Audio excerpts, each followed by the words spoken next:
The Atlanta Braves dropped the series finale to the Boston Red Sox 3-1 because Garrett Crochet looked dominant and the Braves' bats did not. Let's talk about it. This is the Braves Postcast, your instant game reaction for the Atlanta Braves. Part of the Locked On Podcast Network, your team every day. Yes, welcome on into the Braves Postcast, part of Locked On Sports Atlanta, where we cover your Atlanta sports teams each and every day. I'm your host, Lindsay Crosby, author of the Braves Today newsletter over at bravestoday.com. Jake Mastriani's out. He's with his family over the weekend. He'll be back on Tuesday for the start of that Arizona matchup. We'll get to those starters and all that in a few minutes. But I want to talk about Atlanta's 3-1 loss to the Boston Red Sox. This was frustrating. And not frustrating from the perspective of you, like Garrett Crochet is a good pitcher. And I think he deserves, we need to acknowledge that he is not only a good pitcher, he is one of the best pitchers in baseball, right? 1.98 ERA after this game. That is 8th best among qualified starters in Major League Baseball. Garrett Crochet is undeniably a very good pitcher. At the same time, Atlanta's offense was bad today. Not below average, not poor. Atlanta's offense was bad today. And there was a little bit of, yes, there was some up-show stuff. Tony Randazzo was not great. He did have some weird calls, especially to Marcell Ozuna. Olsen had some issues there. But Atlanta's offense was not good. And they had multiple opportunities to score runs. And outside of the Marcell Ozuna solo shot in the first, they just didn't really do it. And I think it's kind of a microcosm of what this team has done all year, right? You look at the 4th inning, okay? Atlanta opens the 4th inning, the bottom of the 4th. Matt Olson doubles. They're down 3-1 right now. Matt Olson doubles. Ozzie Albies hits a line drive single to Wilyer Abreu, but it's not deep enough for Olsen to come in and score. So he's on 3rd. Sean Murphy then strikes out. I've got some thoughts on Sean Murphy in just a second. Let's not get ahead of ourselves on this one here. And then Atlanta does the thing that we've been complaining that they don't do enough of or do very well. Ozzie steals second base. So they get a guy in motion against Crochet, somebody with a bigger leg lift, which takes the double play out of order. Because once Murphy strikes out, now you're in a situation of double play within the inning. So Ozzie steals second base. Very good thing there. Eli White hits a shallow pop fly to second base. They called it a fly out on Game Center. It was really a pop fly. It was a pop out. Not deep enough to bring Olsen in. Michael Harris strikes out and only swings at one ball out of the zone. So improvement. He only sees 2 pitches out of the zone, and he swings at one of them, and it's both down and away, a sweeper there from Crochet to Harris. So you waste a scoring opportunity there. Not a Noble Tiger, because a Noble Tiger is bases loaded and no outs. This was 1 base open and 1 out, but still, you waste a scoring opportunity there. And then the Braves turn around and do it again, where the very next inning, Nick Allen walks. Ronald Acuna Jr. grounds out, which throws Nick Allen out. Not a very well hit ball. It was a cutter at the bottom of the zone, but it's like 82 miles an hour. So they get Allen at second. They can't get Ronald at first. Campbell doesn't do a great job with the turn. But after this, Austin Riley flies out, leaves a runner on first. Marcell Ozuna singles. Just a bad kind of play by Christian Campbell or by Wilyer Abreu, whatever. Puts Ronald on 3rd. Matt Olson grounds out to first, I think. Another poorly hit ball. It was a cutter. It was a cutter away. And he pulls it at like 72 miles an hour. So maybe if he hits that ball hard, maybe it gets past first base. Who knows? But another situation where you waste a scoring opportunity. And for the game, Atlanta is 1 for 6 with runners in scoring position and leaves 7 guys on base. There's a note, in the chat here from Duval87. Can't leave guys on base and expect to win. Absolutely correct. And a lot of credit does go to Garrett Crochet. Like, let's be clear. He is a very, very good pitcher. He throws, what is this? He throws 99 pitches. He gets 20 whiffs, another 10 called strikes. He gets 8 whiffs on the cutter. A cutter is not typically a huge whiff pitch, but he gets more whiffs on the cutter than anything else. 8 on the cutter, 7 on the four-seam fastball, 5 on the sweeper. And I've seen a couple people have some issues. This is on Brave social media. Have a couple issues with Sean Murphy, right? For struggling like he did. Sean Murphy goes 0 for 3. He strikes out 3 times. He does draw a walk there in the 9th against a different pitcher. But Sean Murphy is in his career, in his Braves career, he has never been good against cutters. In his Braves career prior to today, 175 average, 375 slug. His 3 outs, foul tip off a cutter, swinging through a cutter, swinging through a cutter. So they did a good job of scouting. And I say that because you remember Sean Murphy got 2 hits off of Crochet last time they faced. Those were both fastballs.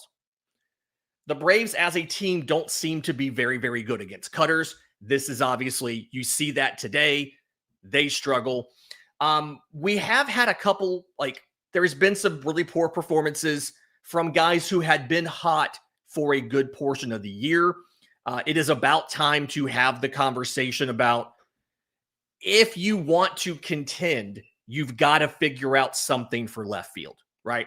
Eli White goes 0 for 4 today. That brings his average for the season down to 244. Ronald Acuna Jr. is one of the best hitters in baseball. Garrett Crochet made him look like not a good hitter today. Ronald goes 0 for 4 with 2 strikeouts. Crochet is very, very good. But you get Nick Allen back. He goes 0 for 1. He walks twice. That's the most inexplicable stat line of the day to me, is Nick Allen draws 2 walks. The entire rest of the roster combined draws 1, and that was the Sean Murphy in the 9th. So just kind of weird how that happens. But just the point is, very frustrating day for the offense. And I feel like we've talked about this ad nauseum now. I don't know how you fix it. And somebody here in the chat had a good thing here. It's like, yes, Crochet's a good pitcher, but aren't the Braves supposed to be very good hitters? They are. And that's why this is so frustrating.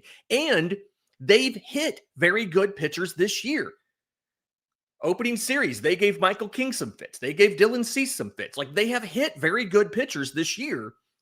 And then, it's either something where the Braves will hit a good pitcher and then struggle against a bad one, or they will struggle against the good pitcher and then sometimes also struggle against the bad one. This is now a season and a half of underperformance, or season and a third of underperformance by this team. I don't really know how you fix it. I know we've talked about, I know we've said it over and over again. I'm at that point. I don't know how you fix this other than these guys have to be better. In just a minute, we'll talk about what might happen, some changes that might come. Let's also talk about Bryce Elder because he's getting a lot of hate and I don't think it's warranted. We'll do that next right here on the Braves Postcast. If you're looking for a snack that's both delicious and nutritious, crack into a good source of protein with Wonderful Pistachios. Wonderful Pistachios is one of the highest protein nuts. Each 1 ounce serving has 6 grams of protein, giving you over 10% of your daily value. Plus, they're packed with fiber and better for you unsaturated fats to help keep you feeling fuller for longer. If you love cracking open every shell, they have the in-shell options. That's the classic favorite. If you're on a road trip, something like that, you need just convenience and grab and go, they have a no-shell variety. Tons of ways to eat pistachios. So get snacking and get cracking with the snack that packs a protein punch. Visit wonderfulpistachios.com to learn more.